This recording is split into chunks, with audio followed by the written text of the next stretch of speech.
Have you seen them? Have you seen these people on YouTube and TikTok that are absolutely losing their minds over the election, claiming that you and I and people who voted for Trump are fascists? They're so afraid that their rights are going to be taken away from them now. But in this episode of the Weekly Scroll, we're going to look at what they claim to be their rights and see that it's very wrong.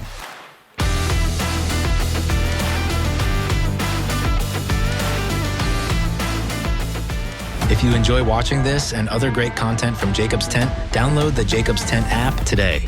Gain access to the latest videos, teachings, and exclusive content all in one location.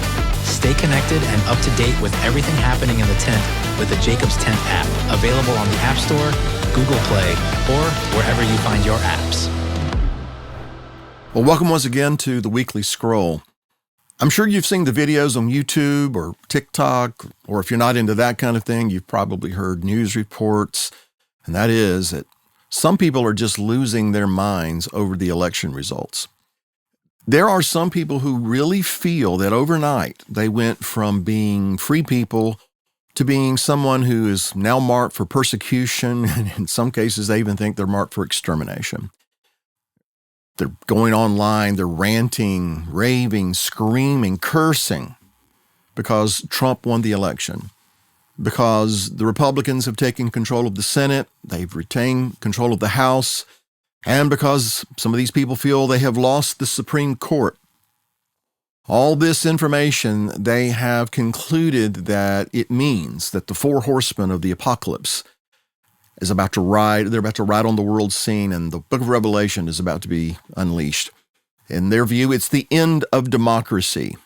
Now, personally, I would be okay with democracy ending because, as we've shared with you in the scroll before, this country was never intended to be a democracy, but we don't have time to get into that. Now, the irony of all this, a lot of these people are afraid that those who are now in power are going to do to them what they certainly had intended to do to people who opposed them. For example, there's one notable liberal who has petitioned President Biden to, quote, dissolve the Supreme Court before he leaves office, which he cannot do. But nonetheless, they ask him to do this because in their mind, the Supreme Court isn't a court anymore because it doesn't rule in their favor. Just last week, Chuck Schumer, who even now is trying to ram some Biden judicial picks through the confirmation process in the Senate, is at the same time trying to remind the Republicans who are coming to power in January that it would be quite wrong for them to move forward in an unbipartisan way. In other words, don't do to us what we were trying to do to you. Be gentle with us. But you know, it's kind of like Barack Obama said when the Democrats had total control of the government. Elections have consequences. But some of these enlightened, tolerant, inclusive left and progressives are having a very hard time with these consequences. Now, all these different reports that, coming out and people saying this and pundits saying that, there was one person in particular that stood out to me, and that is the former editor of America's oldest continuously published magazine, Scientific American. Now, I've never read this magazine, so I can't tell you what it's about, but I assume it's about science. But I say former because Laura Helmuth, I would assume that's the correct pronunciation, this woman recently resigned from her position as editor after calling people who voted for Trump, quote, fascists. And by the way, that is the very polite version of what she actually said. As the election results were coming out, Ms. Helmuth repeatedly attacked Trump supporters online, referring to them as the, quote, meanest, dumbest, most bigoted group of, and then she goes into words that we can't use here. Now, later on, she apologized, calling her comments offensive and inappropriate. And she also clarified that she didn't reflect the position of Scientific American. She said, I respect and value people across the political spectrum. These posts, which I have deleted, do not reflect my beliefs. They were a mistaken expression of shock and confusion about the election results. Now, It's good that she apologized for saying these kinds of things, but her apology strikes me as a bit odd. First of all, she's a scientist, I presume anyway. She oversees Scientific American.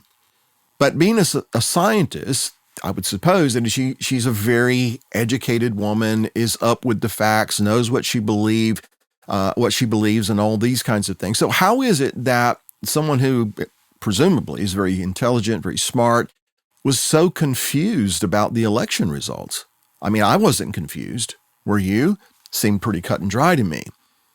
Also, as a scientist, does she typically say things that she really doesn't believe? I mean, think about it. If that's the case, and she's a scientist and oversees this, I guess, very highbrow magazine, what other positions is she advancing in the world of science that she's confused about or maybe doesn't even really believe? Well, here's what comes to mind when I think of these things. If you take a grape and you squeeze it between your fingers hard enough, you're going to get a good look at what's on the inside. Or let's put it in biblical terms. There's nothing hidden which will not be revealed, nor has anything been kept secret, but that it should come to light. And I understand the passage is talking about maybe kind of an apples and oranges issue, but the point is that these things that have been somewhat concealed, somewhat hidden, somewhat reserved, now the pressure's been put on, and all these very vile and vicious feelings and emotions and thoughts and intended actions are pouring to the surface. There are several pundits on TV news programs and talk shows that are convinced that Trump's election is not because of a majority of people rejected Harris's extreme positions. No, it couldn't possibly be that. It's because of racism or misogyny, sexism, homophobia, transphobia, all of these different phobias and those kinds of things. And they think that even though there are many minorities, men and women, who did not vote for Harris. Nevertheless, this is what they're convinced of. And so to protest the white patriarchy, to show that they're part of the resistance, like the French men and women during World War II who fought as partisans against the Nazi occupiers, to kind of identify with that kind of a thing. Some women are now shaving their heads, and they're doing all these other things to appear less attractive to men. It could be that some of these ladies were never attractive to some men, and it had nothing to do with their looks. Many of these people are many of these women are pledging not to have any kind of relationships, and most importantly, no relations with men for the next 4 years as a protest. If you've seen some of these, like me, you're almost tempted to laugh, but actually it's pretty pathetic. In fact, if it weren't so pathetic, it would be comical. Some are actually troubling, because some people have expressed desires and intentions to do harm to people who disagree with them. But when you get past the ridiculous aspects and you boil it all down of all these protests, these rants, and these raves, the issue seems to be that they have a fear that their rights, so-called, are being taken away from them. And by that, some mean their right to identify as whatever gender they choose to be is going to be taken away from them. But the primary issue, the right they believe is being threatened more than anything, and particularly these women, is the ability to have an abortion on demand. Now, as I've said before, to many people in this country, abortion has taken on a godlike status in their lives. Pro-choice is their religion. It's my body, my choice. That's their mantra. That's their religion. And their bodies then have become the temple of this belief, which is kind of ironic if you think about it, given that you and I, as followers of the Messiah, our bodies are temples of the Holy Spirit. But getting back to these other people, let's be very clear about some of these terms that they're using and the beliefs that they have. Pro-choice. That's just another way of saying they choose death, albeit not their own. They consider themselves to be the final arbiter of who lives and who dies. And so many of them have no problem ending the life of another, this innocent child that's growing within the womb. And yet some of these people, not all, but some of these people are still wearing masks 2 to 3 years after COVID. I can only deduce from that these people who wear the mask want to live. Abortion, by definition, is to bring to a premature end because of a problem or a fault. That's according to the Oxford Dictionary. I want to read that again. This is the definition of abortion. Bring to a premature end because of a problem. You see, they see it as a problem. They choose the death of another living being for the sake of convenience, as a temporary escape from their responsibility. It's a problem, and so let's get rid of it. Now, they try to put a nice face on it. They use terms that sound noble, pro-choice, reproductive rights. First of all, murder is not a right. It's wrong. But, let's address the term. Every human being has a right granted by God to live, because the Creator is the final arbiter of who lives and who dies. Furthermore, if you're born in this country, you are granted by God, not the government, certain rights: life, liberty, and the pursuit of happiness. You have the right to speak your mind, even if it's ridiculous. But never have we been given the right to end the life of another human being without cause. And by cause, I do not mean just for the cause of making my life more convenient. Reproductive. First of all, there's nothing reproductive about abortion. Abortion is destruction.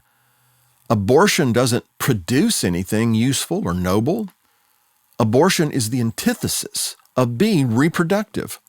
Now, as a footnote, and I just found this interesting, maybe you will, one of the Hebrew words that means to abort is nafal, nun fe lamed, which is the root for the word nephilim.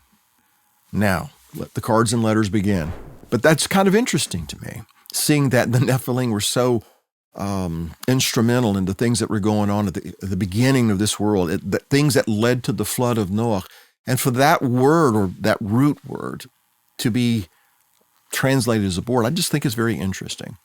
Now, when it comes to reproduction, the reality is mankind was commanded to reproduce, to be fruitful, and to multiply. Of course, within the parameters of marriage, and in many cases, where abortion is concerned at least, therein lies the problem. Because people want to do what they want to do, they just don't want to have to deal with the consequences of it. They don't want to have to deal with the responsibility. So then, when you remove all of the terms that are applied to this issue, reproductive rights, pro-choice, all these things, abortion is murder just as surely and just as cruelly as what was done to innocent human beings during the Holocaust by the Nazis.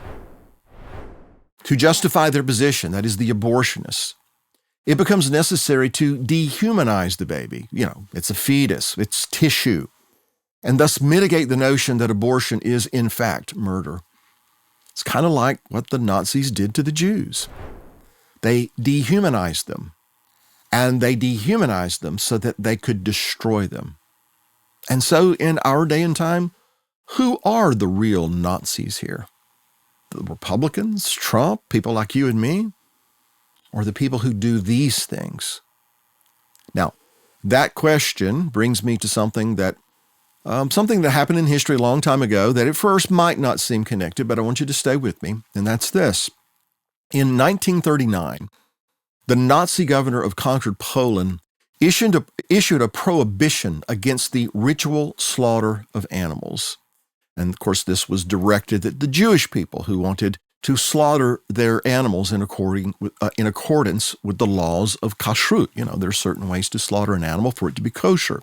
Of course, the reason given by this Nazi governor was that to slaughter animals in this way was inhumane and cruel. Think of the irony. Those who were responsible for the murder of millions of people, including 6 million Jews, were calling those who wanted to butcher their livestock in a certain way inhumane and cruel. It reminds me of those who are so concerned about their so-called reproductive rights that they're calling people like you and me fascists. Now, the Bible has something to say about this very blatant hypocrisy. In Hosea chapter 13, it says, "Now they sin more and more, and have made for themselves molded images, idols of their silver, according to their skill. All of it is the work of craftsmen." And here's what we want to emphasize. They say of them, "Let the men who sacrifice kiss the calves." What does that mean?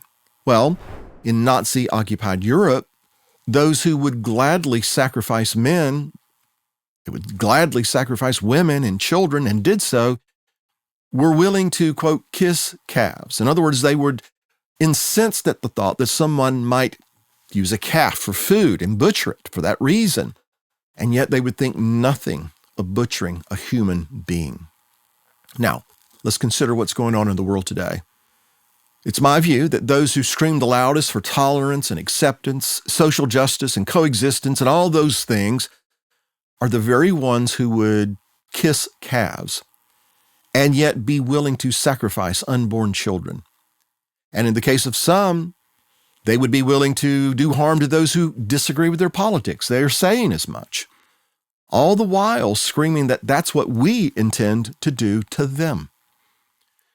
I can't help but wonder how many of these people who scream for social justice and for reproductive rights, with violence if need be, would be the first in line to protect the rights of animals that they deem to be threatened.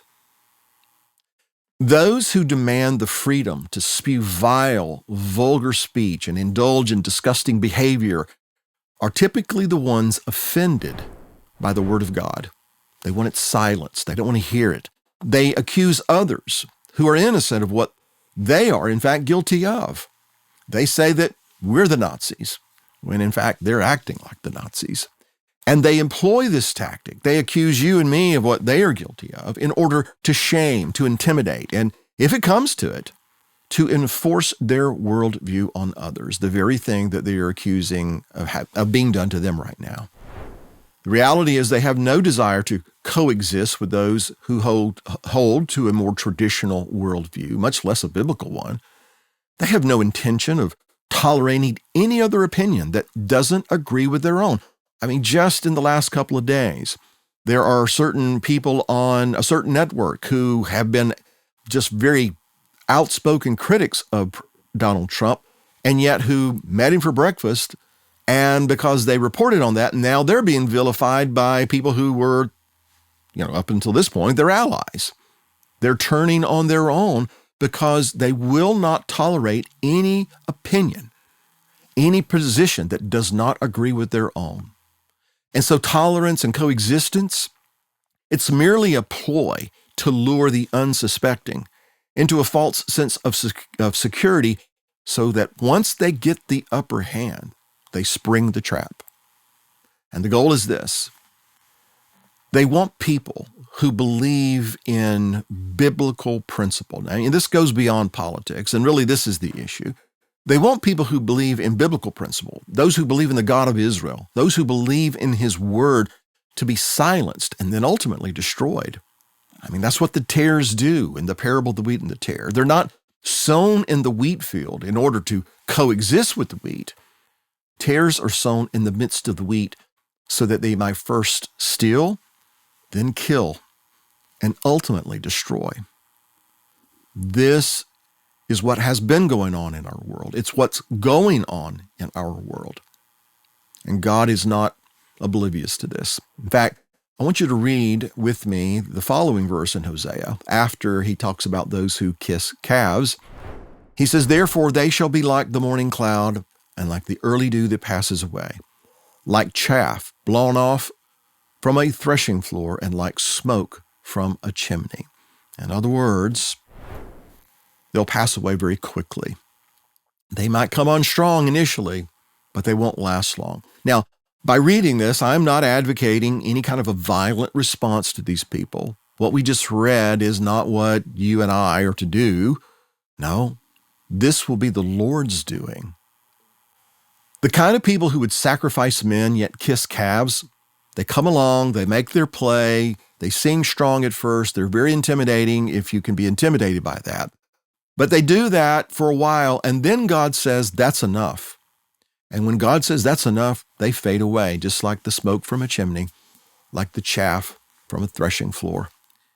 In fact, according to the scripture, they don't last very long. Their tenure on this earth is very short. Now, knowing this, God's people, you and I, we need to take a stand for those things, continue standing for those things that will never pass away. We need to uphold those things that are eternal. Things like life and the sanctity of life, those things that the reason God created all things was for life, not to bring death. Now, I realize the election, while it did not allow for a Harris administration to further entrench abortion on demand in our culture, we should not think the issue is resolved. It is not. In fact, it is my view, it's my very strong opinion, that abortion to this generation is and will be what slavery was to those Americans of the 19th century. And inevitably, it must come to a decisive point. God have mercy on us when that happens. And so then, the days promise to be perilous and troubling. Now, I'm not saying I'm not encouraged by some things, but we can't pretend that everything's just all rosy now. It's not. It's still troubling. And we knew that this day was coming.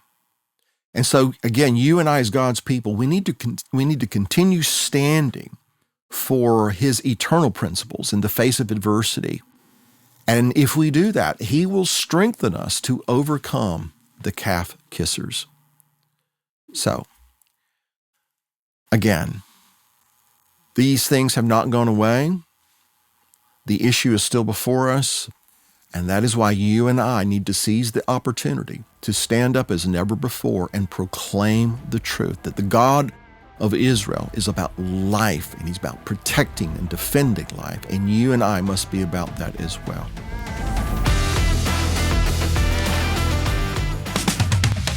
If you enjoyed these videos and value our content here at Jacob's Tent, be sure to like and subscribe to our channel. Hit the notification bell and never miss the latest info and insights from Bill and the team. Most of all, you can help us spread the message. By sharing these videos with others, you'll be helping to grow our interactive community together.